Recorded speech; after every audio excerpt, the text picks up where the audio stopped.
Assalamualaikum warahmatullahi wabarakatuh.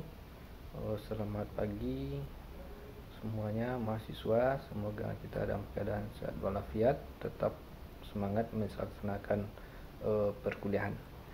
Nah, ini adalah pertemuan kita yang kelima dalam mata kuliah pendekatan dan strategi pembelajaran. Nah, adapun pembahasan kita pada hari ini sesuai yang ada di RPS, yang akan kita bahas adalah mengenai 4 kompetensi guru. Nah, untuk membahas itu ada beberapa hal yang disampaikan.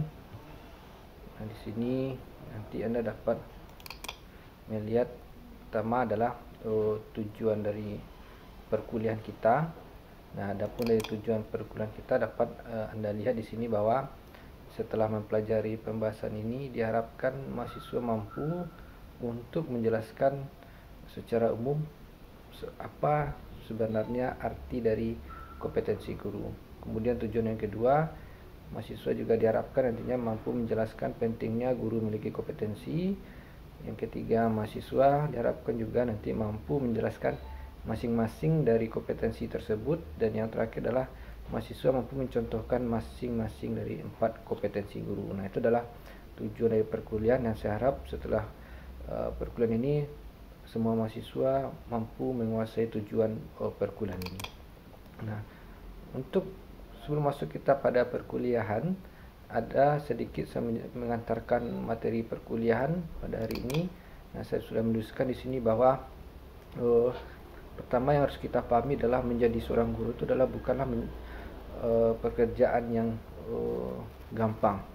Ada sebuah tanggung jawab moral yang sangat besar yang diemban oleh guru. Namanya guru, tentu dia digugu dan ditiru. Nah, mengapa demikian? Karena fungsi utama dari guru itu adalah dia mencerdaskan serta membentuk karakter peserta didik yang bermoral. Nah, tentu dengan tanggung jawabnya tersebut, guru terlebih dahulu harus mampu menunjukkan sikap yang baik terlebih dahulu sebelum mengajarkan bagaimana sikap yang baik kepada peserta didik.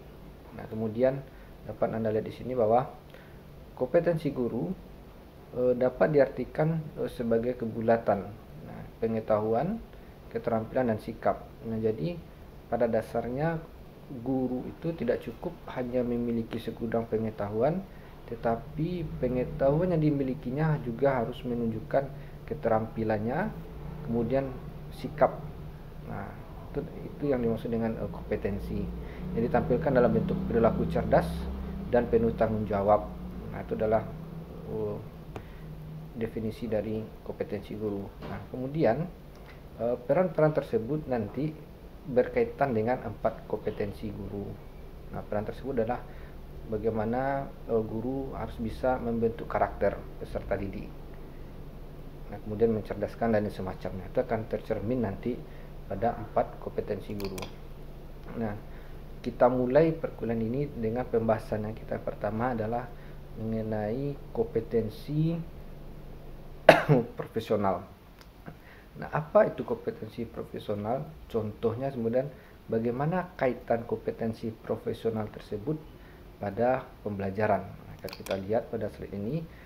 Yang dimaksud dengan kompetensi profesional adalah pengetahuan yang luas dari guru terhadap bidang studi yang diajarkannya.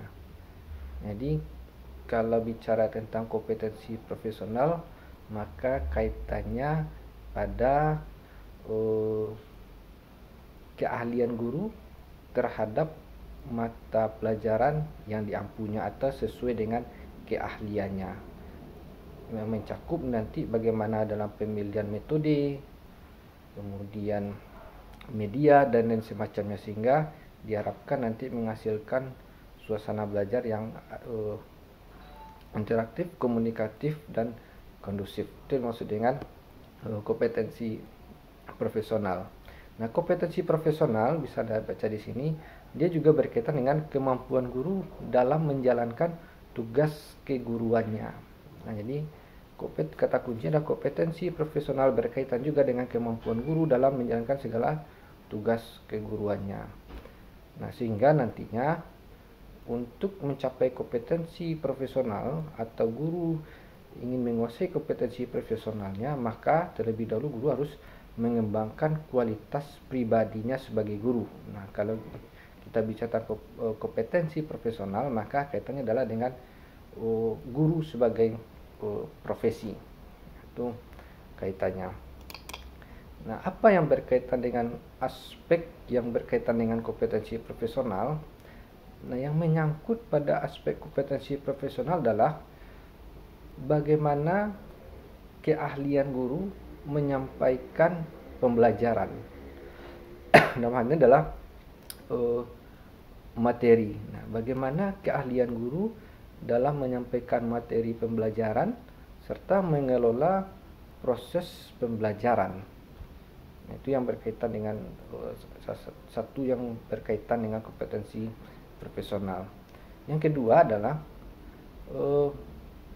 keahlian guru membuat peserta didik aktif dalam kegiatan pembelajaran dengan menggunakan metode dan strategi mengajar yang tepat. Nah, maksudnya adalah guru harus mampu memilih metode dan strategi yang mampu menciptakan suasana belajar yang interaktif tadi, yang kondusif, komunikatif. Nah, caranya tentu guru harus pandai menggunakan metode dan strategi yang tepat pada materi yang tepat pula. Jadi penggunaan metode dan strategi itu tidak sembarangan kita memilihnya, tetapi harus kita sesuaikan dengan materi yang diajarkan. Nah, yang ketiga adalah berkaitan dengan evaluasi. Pada saat melakukan evaluasi, guru harus dapat melaksanakan sesuai dengan tujuan yang ingin diukurnya.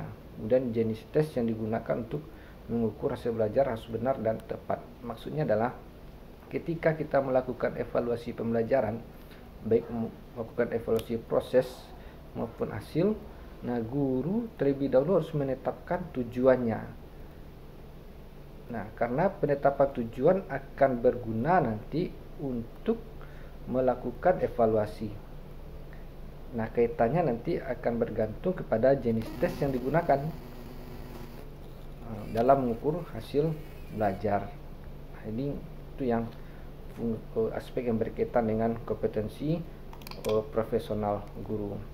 Nah, bagaimana dengan kompetensi pedagogi? Kompetensi pedagogi adalah kompetensi lain dari yang harus dikuasai, yang harus dimiliki oleh guru. Nah, kompetensi pedagogi ini ini berkaitan dengan keilmuan guru dalam mendidik. Dia selalu berkaitan dengan misalnya katakanlah teori-teori pembelajaran maupun teori psikologis dari peserta didik. Nah, jadi menjadi seorang guru itu tidak cukup hanya mengajar, berbicara di depan kelas, tetapi dia harus tahu tentang teori belajar, juga paham tentang psikologis dari peserta didik. Nah, jadi tidak cukup hanya dengan praktek mengajar, tetapi praktek mengajar akan jauh lebih berkualitas jika guru mampu atau ditunjang oleh teori-teori pembelajaran. Nah, kompetensi pedagogi merupakan yang berkenaan dengan pengenalan karakteristik siswa. Nah, dilihat dari berbagai aspek seperti moral, emosional, dan intelektual. Nah, seorang guru juga harus mampu menguasai teori belajar dan prinsip-prinsip belajar.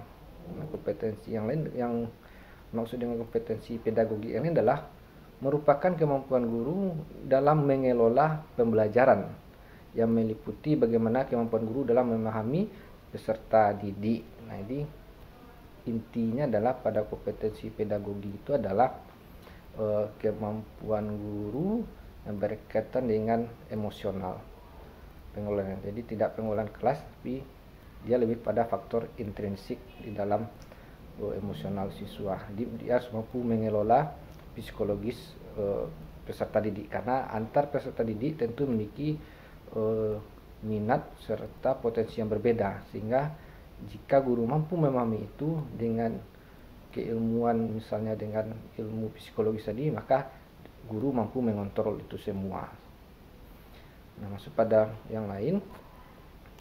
Nah, aspek yang berkaitan dengan kompetensi pedagogi itu adalah penguasaan guru terhadap teori belajar serta prinsip-prinsipnya. Yang kedua, kemampuan guru dalam berkomunikasi yang baik dengan peserta didik. Kemudian, pemanfaatan teknologi, informasi dan komunikasi untuk kepentingan penyelenggaraan kegiatan pengembangan mendidik. Kemudian melakukan tindakan reflektif untuk meningkatkan kualitas pembelajaran. Nah, itu yang berkaitan dengan kompetensi pedagogi. Nah, masuk kita pada yang kompetensi yang keempat adalah tentang kompetensi kepribadian. Nah, kompetensi kepribadian itu adalah seperti yang pengantar di awal, guru itu adalah yang digugu dan ditiru. Nah, ada sebuah pepatah mengatakan, guru kencing berdiri, murid kencing berlari. Nah, apa yang ditunjukkan oleh guru sikapnya itu akan ditiru oleh peserta didik. Cerminan sikap peserta didik adalah merupakan cerminan dari sikap guru, karena peserta didik itu adalah yang diajarkan oleh guru. Jadi menjadi guru itu modal utamanya adalah harus memiliki sikap yang baik, berkepribadian yang paripurna. Jadi percuma guru dengan segudang pengetahuan, penguasaan pengetahuan materi yang semacam, tapi tidak ditunjang oleh sikap yang baik pula. Nah, jadi itu yang maksud dengan guru. Nah, kompetensi kepribadian guru menunjukkan kemampuan personal, pribadi, yang mencerminkan kepribadian seorang guru. Nah, dia juga berkaitan dengan tingkah laku pribadi guru itu.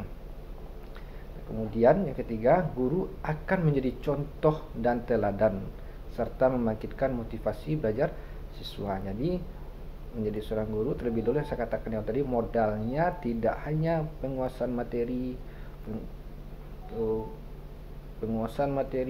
yang bagus dan lain semacam, tapi modal utamanya adalah sikap. Kalau pengetahuan bisa dicari, sikap sulit untuk dibentuk.